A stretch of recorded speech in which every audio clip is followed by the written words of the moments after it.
Canaan పాలు తేనె ప్రపంచ దేశానికి వీళ్ళు వెళ్ళే క్రమంలో సీనాయి దగ్గరకు వచ్చారు. ఐగుప్తు నుంచి ప్రయాణమై సీనాయి వద్ద జరిగినటువంటి సంగతులు మొదటి 10 అధ్యాయాలు మనం చూస్తున్నాం. ఆ, ఈ పుస్తకాన్ని మనం 3 భాగాలుగా విభజించుకున్నాం చెప్పుకున్నాం కదా.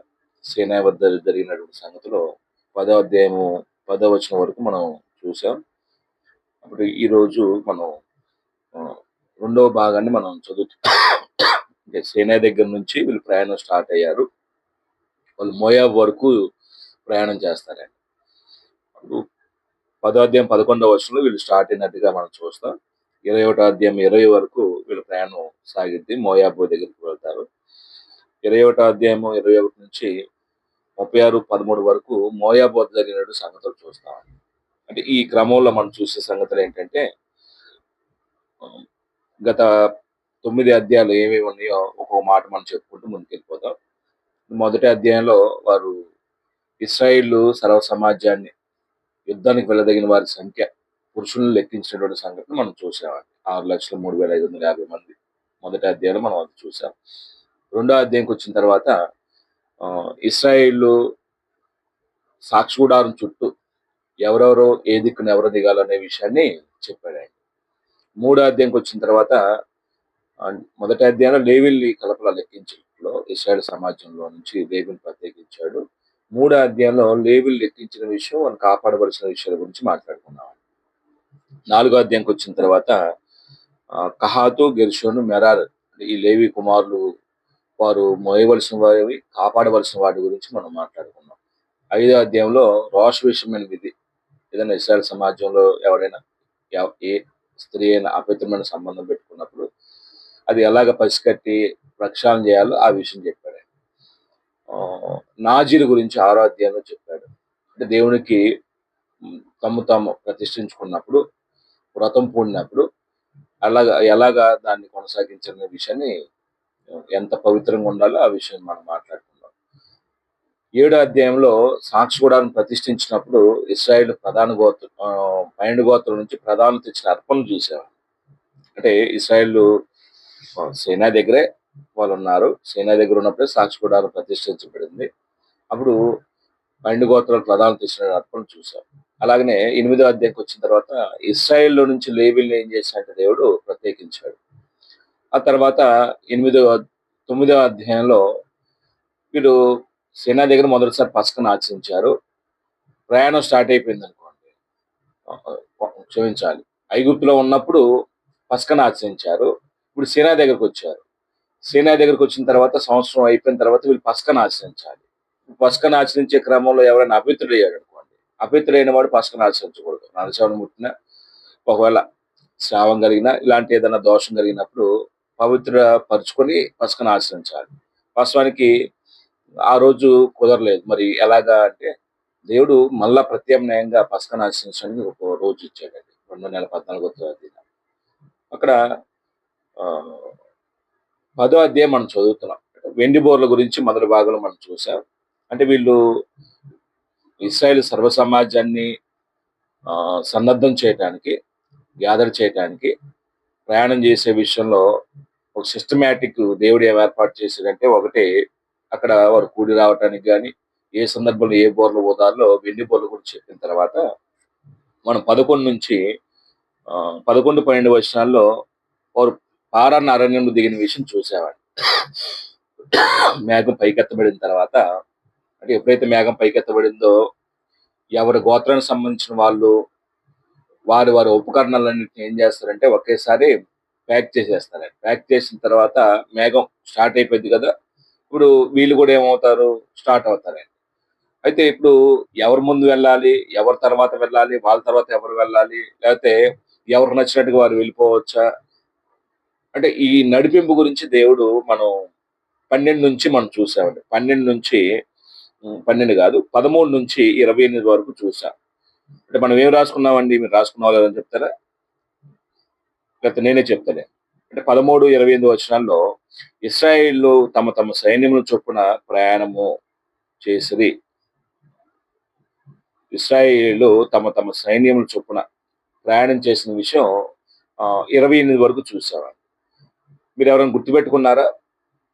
ఈ ప్రయాణం చేసే క్రమంలో అంటే ఈ కాలం ఎప్పుడు రెండో సంవత్సరము, రెండో నెల, 20వ రోజున ఇశ్రాయేల్ ప్రయాణం చేయసాగారండి.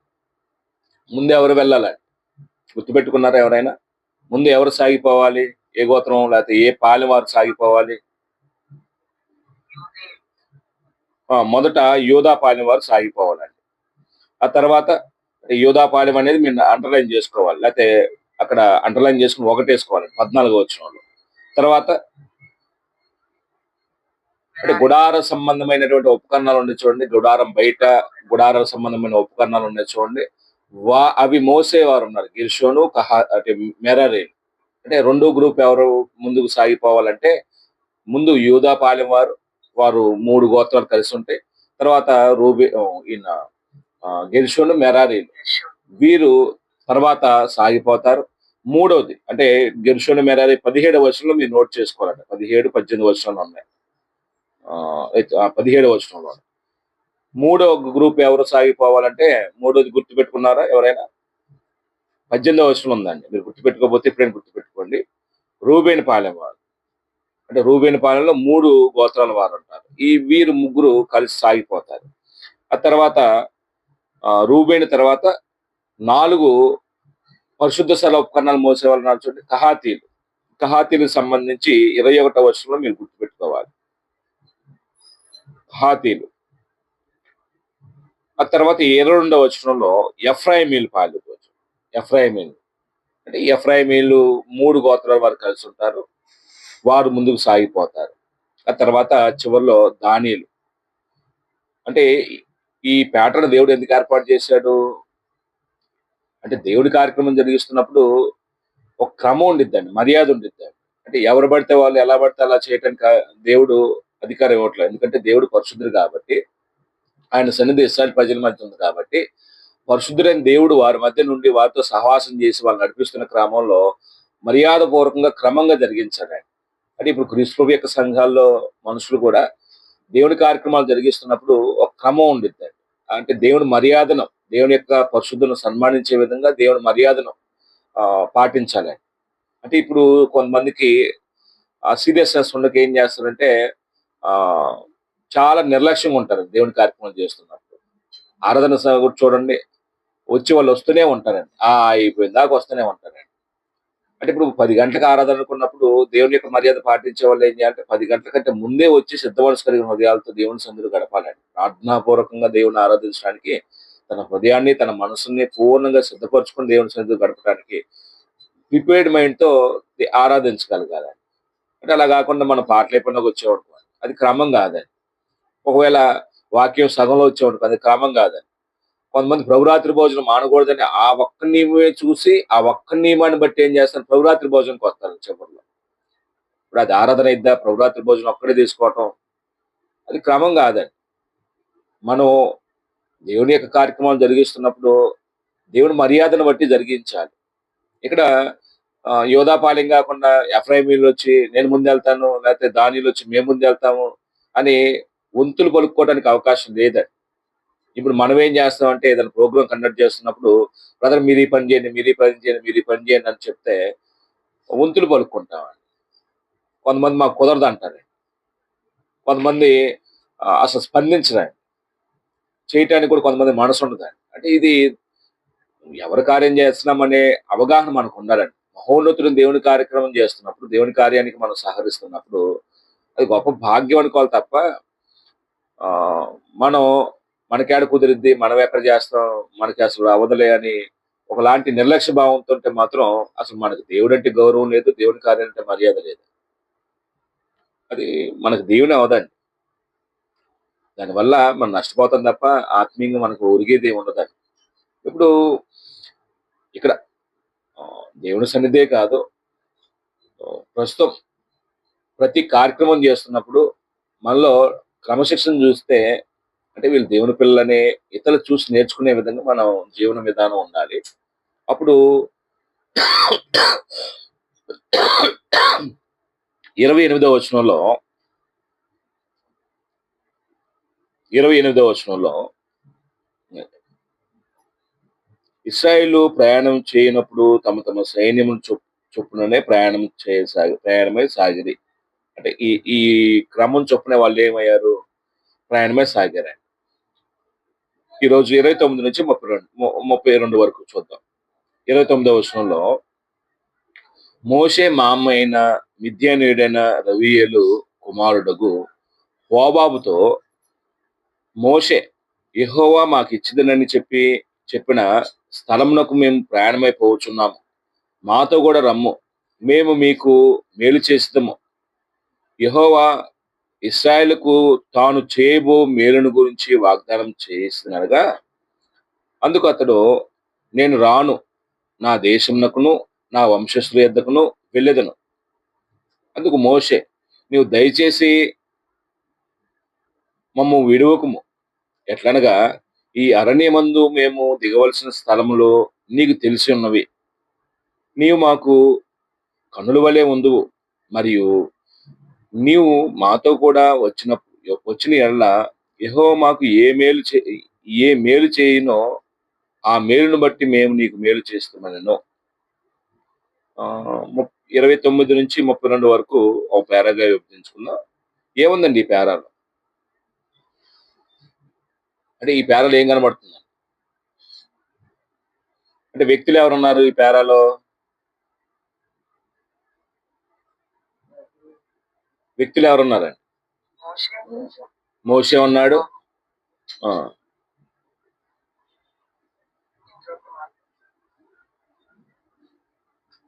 ఇంకెవరున్నారండి?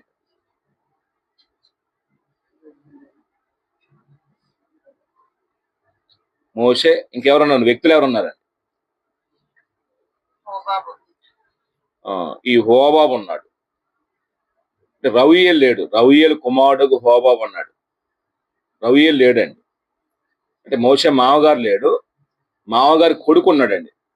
ఇప్పుడు వాళ్ళ మధ్య జరుగుతున్నటువంటి సంభాషణ. ఇశ్రాయేల్ ప్రయాణమై సాగుతూ ఉన్నప్పుడు ఇప్పుడు మోషే ఏం చేస్తున్నాడంటే హోబాబుతో ఇగో యెహోవా మాకు ఇచ్చిదని చెప్పినటువంటి స్థలంలో మేము ప్రయాణమైపోవచ్చున్నాం. మాతో కూడా రా. నీవు అంటే మేము ఏ స్థలాల్లో దిగాలో ఆ స్థలాల గురించి నీకు బాగా తెలుసు కాబట్టి నువ్వు మా వెంబటరా. మా కన్నులకు ఏమన్నాడు ఇక్కడ?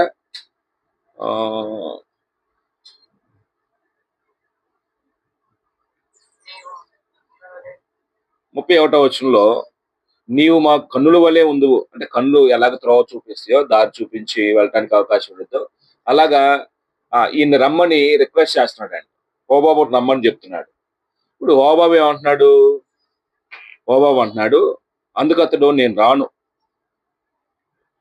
అంటే వాస్తవానికి నువ్వు మా వెంట వచ్చి మాకు త్రోవ చూపిస్తే దేవుడని యెహోవా మాకు ఏదైతే మేలు చేస్తాడో తిరిగి ఆ మేలు నీకు కూడా చేస్తాం అని భరోసా ఇచ్చి రమ్మంటుంటే ఆయన అన్న మాట ఏంటంటే అందుకు నేను రాను, నా దేశమునకును నా వంశస్థుల యొద్దకును వెళ్ళేది నన్ను. అంటే ఆయన నిరాకరించాడండి, అంగీకరించలేదండి. నేను నా దేశానికి వెళ్ళిపోతాను, నా బంధువుల దగ్గరికి వెళ్ళిపోతాను. అంటే పూర్వం బంధువులు అంటే ఆ ప్రేమ ఆప్యాయత ఉండే. సొంత దేశం అన్నా బంధువులన్నా ఆ ప్రేమ ఉండేది కాబట్టి కుదురుకొని వచ్చే పరిస్థితి ఉండదండి. కొన్ని సందర్భాల్లో దైవ నియమానికి లోబడి కొంతమంది ఏం చేశారు, విశ్వాసం కలిగిన వారు సొంత ఇంటిని, సొంత దేశాన్ని, సొంత ప్రజలను వదిలిపెట్టుకుని వచ్చిన వాళ్ళు ఉన్నారండి. మనకు అబ్రహాం కనబడతాడండి. అంటే కొన్ని సందర్భాల్లో మానవ సంబంధాలు విలువలు అంటే సొంత ఊరు, సొంత జనులు ఇవి కొంతమందికి తీవ్రంగా ఉంటారండి. అప్పుడు దైవ నియమం దగ్గరికి వచ్చినప్పుడు ఒకవేళ వదులుకోవాల్సిన పరిస్థితి వస్తే ఏం చేయాలండి? వదులుకోవాలండి. ఇక్కడ నా చిన్న ప్రశ్న ఏంటంటే ఈ హోబాబు ఏమన్నాడు? ఇక్కడ ఒక మాట అన్నాడండి.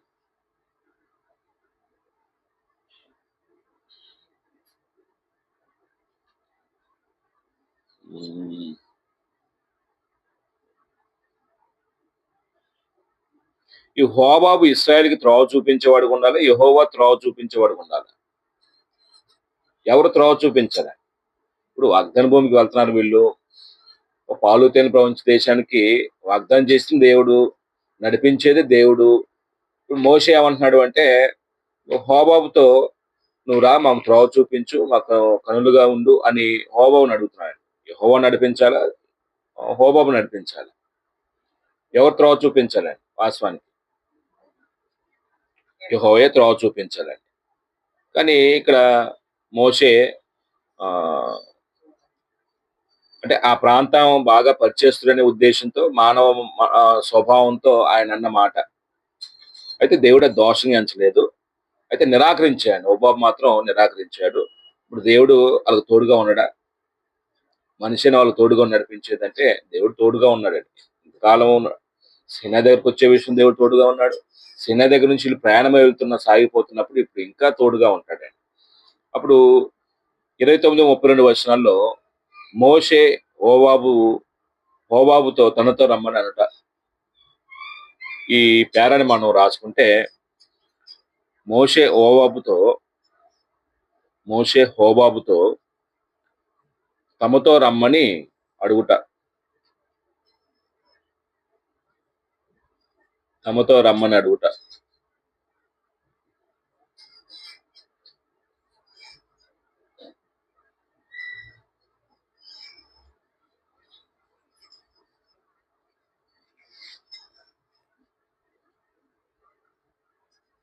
33, 34 వచనాల్లో మరియు నీవు మాతో కూడా వచ్చిన యెడల 33 కదా! రైట్. వారు యెహోవా కొండ నుండి 3 దినములు ప్రయాణం చేసిరి. వారిలో అంటే వారికి విశ్రాంతి స్థలము చూచుటకు ఆ 3 దినముల ప్రయాణంలో యెహోవా నిబంధన మందసము వారికి ముందుగా సాగెను. వారు తాము దిగిన స్థలము నుండి సాగినప్పుడు యెహోవా మేఘము పగటి వేళ వారి మీద ఉండెను. అంటే ఎంతకాలం ప్రయాణం చేశారు? యెహోవా కొండ అంటే సీనాయి దగ్గర నుంచి అని చూస్తే ఇక్కడ 3 దినాలు ప్రయాణం చేశారండి. వారికి విశ్రాంతి స్థలము చూచుటకు ఆ 3 దినముల ప్రయాణంలో యెహోవా నిబంధన మందసం వారికి ముందుగా సాగెను. వారు తాము దిగిన స్థలము నుండి సాగినప్పుడు యెహోవా మేఘము పగటి వేళ వారి మీద ఉండెను. అంటే ఆ మేఘం పైకున్నప్పుడు అరణ్యంలో ఆ సూర్యరశ్మి భయంకరమైన వేడిమి నుంచి వాళ్ళకి దేవుడు కాపుదలిచ్చి, ఆ 3 రోజుల తర్వాత వారు ఒక చోట ఆగిన తర్వాత దేవుని యొక్క కాపుదల అలాగా ఇశ్రాయేల్ మీద ఉందండి. అంటే ఈ పేర మనం ఏం రాసుకోవచ్చు? అంటే ఇశ్రాయేల్ ప్రయాణంలో యెహోవా మేఘం వారిపై ఉండెను. ఇశ్రాయేల్ ప్రయాణంలో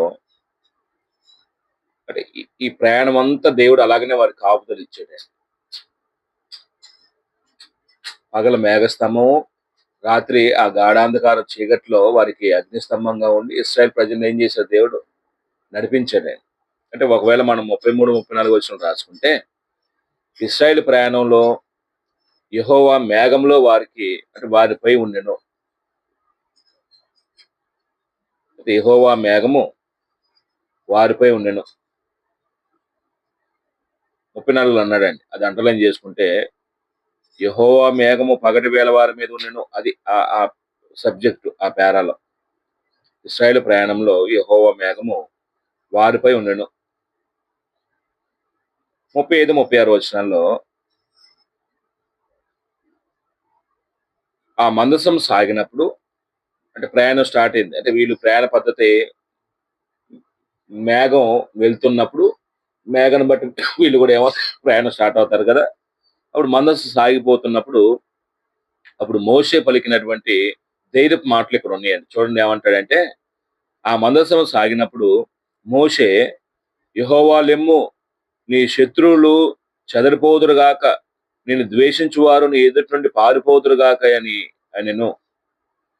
అంటే ఇప్పుడు ఎప్పుడైతే వీళ్ళు ప్రయాణం స్టార్ట్ అయిపోయిందో మందసం వెళ్తున్న క్రమంలో ఇశ్రాయేల్ ప్రజలందరూ కూడాను ఆహ్, కొంతమందేమో ధైర్యంగా ఉంటారు. కొంతమంది కొన్ ఒకలాంటి న్యూనత భావంతో పిరికి మనస్తత్వం ఏర్పడిద్ది.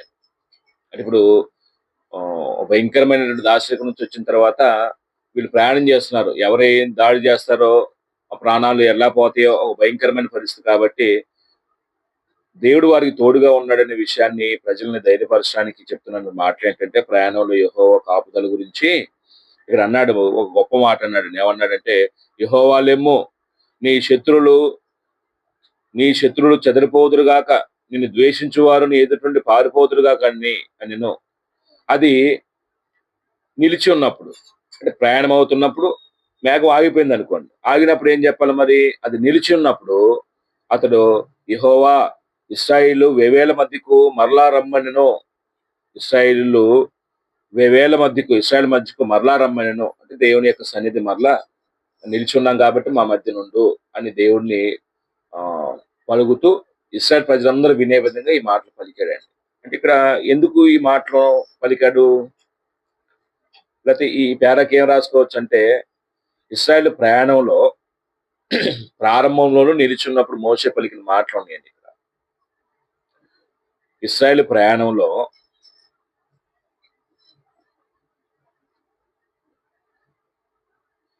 ఇశ్రాయేల్ ప్రయాణం చేసినప్పుడు కానీ, లేకపోతే ఇశ్రాయేల్ ప్రయాణంలో కానీ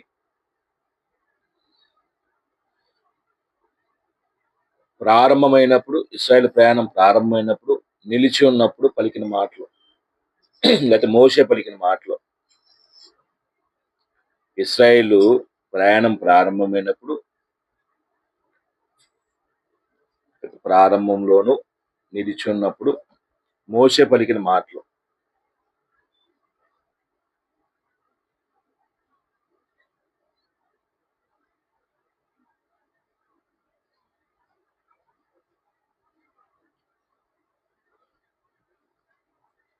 ఎందుకండి ఈ మాటలో మోషే ఇశ్రాయేల్ సమాజం వింటూ ఉండగా పలికాడండి?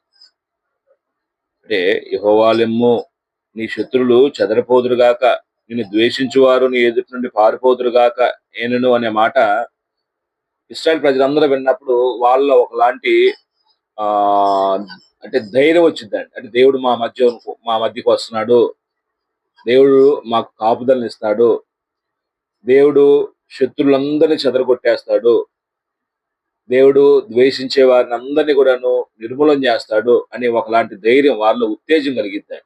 అంటే ప్రజలందరినీ కూడాను నాయకుడు అలాగ ధైర్యం చెప్పి ప్రోత్సహించే విధంగా ఇలాగ దేవుడి గురించి దేవుడి మీద ఆధారపడే మనస్తత్వం ఏర్పడటానికి ఈ మాటలు పలికాడు. అంటే ప్రయాణం అవుతున్నప్పుడు, అప్పుడు నిలిచి ఉన్నప్పుడు కూడా వారి మధ్య ఎవరుండాలి? దేవుడు ఉండాలి, దేవుని యొక్క కాపుదల ఉండాలి అనే విధానంలో ఏమన్నాడంటే, యెహోవా ఇశ్రాయేలు వేవేల మధ్యకు మరలా రమ్మనెను. అంటే దేవుడు వస్తే దేవుడు వారికి తోడుగా ఉంటాడు, దేవుడు వారి మధ్య ఉంటాడు, ఏ అపాయం వారికి సంభవించదు, దేవుడు ఆయన కాపుదల ఇస్తాడు. కాబట్టి ఆ విషయం మరలా రమ్మని పలికి ఈ అధ్యాయాన్ని ముగించేసాడు. రైట్. ఇప్పుడు ఈ 3 పేరాలు చదువుకున్నాం కదా, 29 నుంచి మనం 36 వరకు చదివిన భాగంలో మొదటి భాగం ఏమో మొదటి పేరాలో మోషే యోబాబుతో తమతో రమ్మని కోరుకున్నాడు, ఆయన నిరాకరించాడు. అంటే దేవుడు వారికి తోడుగా నడిపించేవాడే, అయినప్పటికీ కూడాను బంధుత్వాన్ని బట్టి కానీ లేకపోతే ఆ ప్రాంతం బాగా తెలిసిన వాడనే ఉద్దేశంతో రమ్మన్నప్పుడు ఆయన రాను, నా బంధువుల దగ్గరికి నా దేశానికి వెళ్ళాలని నిరాకరించి వెళ్తానన్నాడు. ఇప్పుడు ప్రయాణం సాగినప్పుడు ఇశ్రాయేల్ ప్రయాణంలో యెహోవా మేఘము వారిపై ఉండిన విషయం 2వ పేరా చదువుకున్నాం. 3వది ఇశ్రాయేల్ ప్రయాణం ప్రారంభంలోను నిలిచి ఉన్నప్పుడు మోషే పలికిన మాటలు. అంటే ఈ రోజు ఏదన్నా ఈ పేరాల్లో నీతి అని కనబడుతుందా?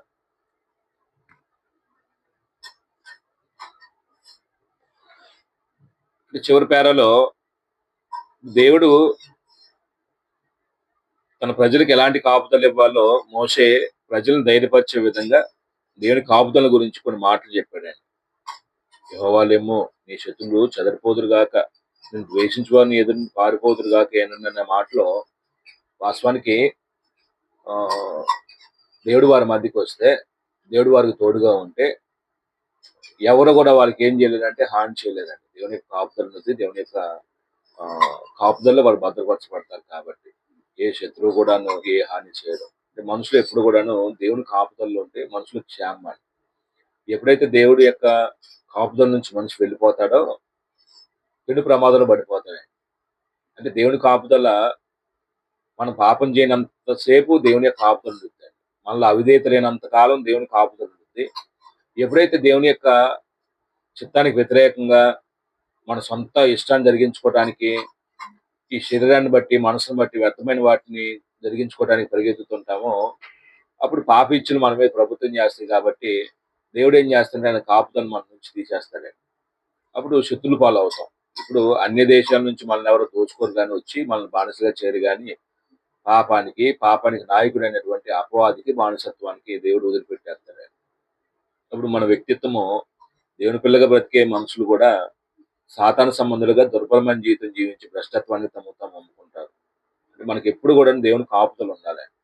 మనం ఎప్పుడు ప్రార్థన చేసుకోవాలి. అయ్యా నీ కాపుదల నాకు క్షేమాన్ని ఇవ్వు. ఏ అపాయము నాకు నా కుటుంబానికి కలగకుండా, ఏ పాపం మా జీవితంలో ప్రవేశించకుండా మీ కాపుదల ఇవ్వని ఎప్పుడు మనం ప్రార్థనలో దేవుని సహాయం కోరుతూ ఉండాలి. ఈ అధ్యాయం మొత్తాన్ని ఏ మాట చదివి గుర్తుపెట్టుకుందాం? 10వ అధ్యాయం మొత్తం ఏ మాట చదివి గుర్తుపెట్టుకుందాం? వెండి బోర్ల గురించి అన్నావా? లేకపోతే ఇశ్రాయేలు ప్రయాణం చేసిన విధానం ఉందా?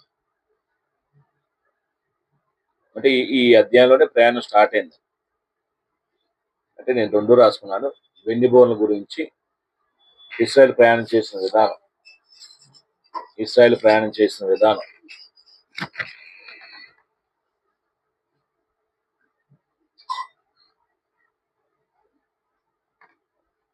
వెండి బోర్ల గురించి ఇశ్రాయేలు ప్రయాణం చేసిన విధానం. వెండి బోర్ల గురించి చిన్న గీత పెట్టుకుని నిలువుగా ఇశ్రాయేలు ప్రయాణం చేసిన విధానం. ప్రయాణం స్టార్ట్ అయింది. 3 రోజులు సాగారండి. వాళ్ళు పారాన్ అరణ్యంకి వచ్చారు. ఇంక స్టార్ట్ అయిద్దండి. వీళ్ళ మధ్య ఉన్నటువంటి అవిధేయత నెమ్మదిగా, వాళ్ళలో ఉన్నటువంటి ఒక నిర్లక్ష్యం వైఖరి, వాళ్ళలో ఉన్నటువంటి తిరుగుబాటుతనం, వాళ్ళలో ఉన్నటువంటి తిరస్కార బుద్ధి, వాళ్ళలో ఉన్నటువంటి అవిధేయత నెమ్మదిగా లోపల ఉన్నది ఏమైందంటే బయటకు వచ్చిందండి. సందర్భ సహితం బయటకు వచ్చిందండి. 11వ అధ్యాయం నుంచి మనం చూస్తే ఇశ్రాయేలు ఏ విధంగా దేవుని మీద తిరుగుబాటు చేస్తూ, దేవునికి వ్యతిరేకంగా దేవుని మీద సనుక్కుంటూ, దేవుని మీద, దేవుని నాయకుడి మీద, దేవుడు ఏర్పాటు చేసిన నాయకుడి మీద తిరుగుబాటు చేసి నాశనం అయ్యారో ఇంక స్టార్ట్ అవుతాయండి వీళ్ళకి. వీళ్ళ ప్రయాణంలో ఇప్పటివరకు సేనా దగ్గర ఉన్నంత కాలం బాగున్నారండి. ఇంచుమించు 11 నెలల దాకా ఉన్నారు కదండి. ఇప్పుడు నెమ్మదిగా స్టార్ట్ అయిద్దండి అవిధేయత ప్రయాణంలో. అంటే విశ్వాసి ఎప్పుడు కూడాను స్థిరుడుగా ఉన్నాడండి. అవిశ్వాసి అస్థిరుడుగా ఉంటాడు. విశ్వాసం స్థిరత్వం కలిగి ఉంటాడండి. అందుకే మీరు పత్రికలు చదువుతున్నప్పుడు అపోస్తల కార్యంలో విశ్వాసం స్థిరులుగా ఉండాలని హెచ్చరిస్తూ ఉంటాడు. బర్నబా గాని, పౌలు గాని ఇట్లాగా వాళ్ళు ఎవరికైతే వాక్యం చెప్పారో వాళ్ళు విశ్వాసం స్థిరులుగా ఉండాలని హెచ్చరిస్తారండి. కారణం ఏంటంటే మనుషుల్లో అస్థిరమైన మనస్తత్వం ఏర్పడుతుంది, చంచలత్వం ఏర్పడుతుంది. మొన్న ఒక మాట అనుకున్నాం. తిమోతి పత్రికలో అంటే అక్కడ ఆయన నమ్మదగిన వాడు అనే మాట, దేవుడు నమ్మదగిన వాడు, యేసుక్రీస్తు నమ్మదగిన వాడు అనే మాట చెప్తూ మనం నమ్మదగిన వారమైనను ఆయన నమ్మదగిన వాడు అనే మాట చెప్పాడు. ఆయన స్వభావ విరుద్ధంగా ఏది చేయడం అంటాడు. అంటే మనుషుల్లో ఒకలాంటి చపల చిత్తమైనటువంటి మనస్తత్వం వచ్చింది. స్థిరంగా ఉండరండి. అన్ని మనకు అనుకూలంగా ఉన్నప్పుడు బాగుంటాం. కొంచెం ఏదైనా మనకు వ్యతిరేకత వస్తే అప్పుడు మన అసలు వ్యక్తిత్వం బయటపడుతుంది. అది ఎలా స్టార్ట్ అయితే వాళ్ళ యొక్క అవిధేయత ఏంటో మన ప్రభు చిత్తం అయితే మనం తర్వాత చదువుకుంటాం. రేపు ప్రభు చిత్తం అయితే ఈ అధ్యాయం మనం 11వ అధ్యాయం చదువుకుందాం. మీరు కూడా ఒకసారి 11వ అధ్యాయం చదవండి ఈరోజు ఖాళీ టైంలో. మీ అందరికీ వందనాలు తెలియపరుస్తూ సోదరులు సమయం ఇస్తున్నాను.